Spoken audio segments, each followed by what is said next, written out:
नमस्कार. आज आपण पाहणार आहोत उत्कर्ष फाउंडेशनची एक अशी सविस्तर योजना जी खरं तर ग्रामीण गावांचा चेहरामोहरा बदलण्यासाठी तयार केली आहे. चला जरा खोलवर जाऊन समजून घेऊया की हे नेमकं काय आहे. चला सुरुवात करूया एका खूप महत्वाच्या आणि तितक्याच शक्तिशाली विचाराने. गाव म्हणजे काय? फक्त एक जागा? नाही. गाव म्हणजे आपली ओळख असते, आपली माती, आपली संस्कृती. आणि हीच भावना, हाच विचार या संपूर्ण योजनेच्या अगदी केंद्रस्थानी आहे. बरं, तर आपण हे सगळं 6 मुख्य मुद्द्यांमध्ये पाहणार आहोत. म्हणजे गावांसमोर आज काय आव्हानं आहेत, तिथपासून ते प्रगतीचा मार्ग कसा असेल, असा हा संपूर्ण प्रवास आपण टप्प्याटप्प्याने समजून घेऊया. चला तर मग थेट पहिल्या मुद्द्याकडे वळूया. मुळात बदलाची इतकी गरज काय आहे? आज आपल्या अनेक गावांसमोर नेमकी कोणती आव्हानं आहेत हे आधी पाहू. इथे बघा, आपल्याला सध्याची परिस्थिती आणि भविष्यात काय करायचं आहे यातला फरक अगदी स्पष्ट दिसतोय. म्हणजे एका बाजूला आहेत अपुऱ्या सुविधा, तर ध्येय आहे आधुनिक सोयीसुविधा देण्याचं.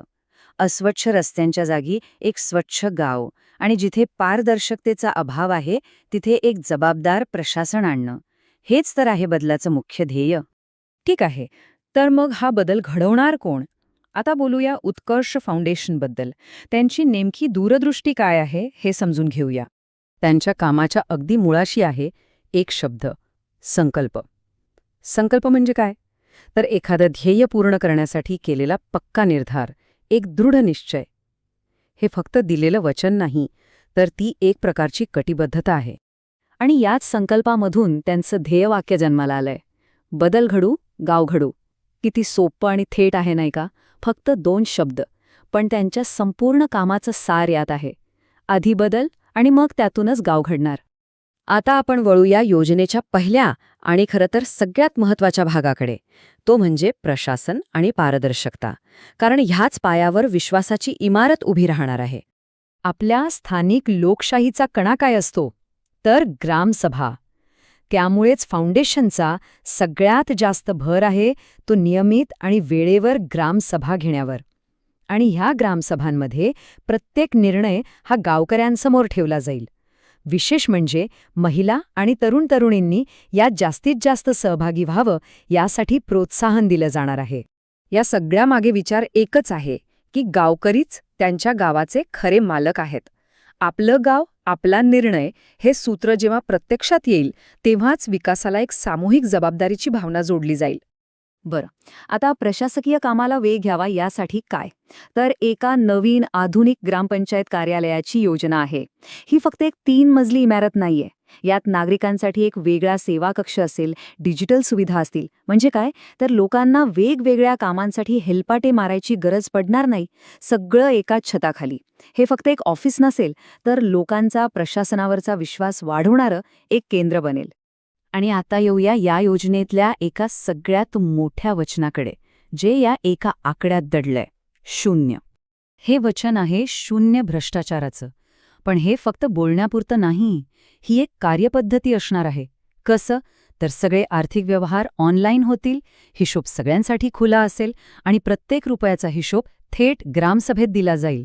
यामुळे आपोआपच कारभारात पूर्ण पारदर्शकता येईल आणि तो जो विश्वासाचा धागा आहे तो आणखी मजबूत होईल. चला आता पुढे जाऊया आणि बघूया योजनेचा दुसरा स्तंभ. यात गावातील पायाभूत सुविधा सुधारण्यावर भर दिलाय, जेणेकरून लोकांचे राहणीमान सुधारेल.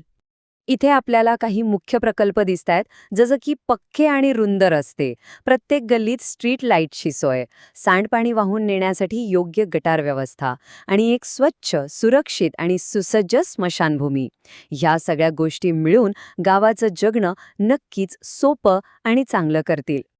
आणि आता येतोय तिसरा आणि शेवटचा स्तंभ.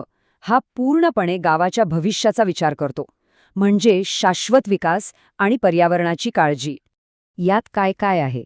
तर मोठ्या प्रमाणावर झाडं लावणं, पावसाचं पाणी अडवून जमिनीत मुरवणं, म्हणजे रेन वॉटर हार्वेस्टिंग, गावातले तलाव आणि बंधारे दुरुस्त करणं, आणि सगळ्यात महत्त्वाचं, प्रत्येक घरापर्यंत शुद्ध पिण्याचं पाणी पोहोचवणं. ही आज केलेली गुंतवणूक आहे, जी भविष्यात खूप कामी येईल. तर आपण हे सगळं पाहिलं: प्रशासन, सुविधा, पर्यावरण. पण या सगळ्या प्रयत्नांमधून शेवटी काय साध्य करायचं आहे?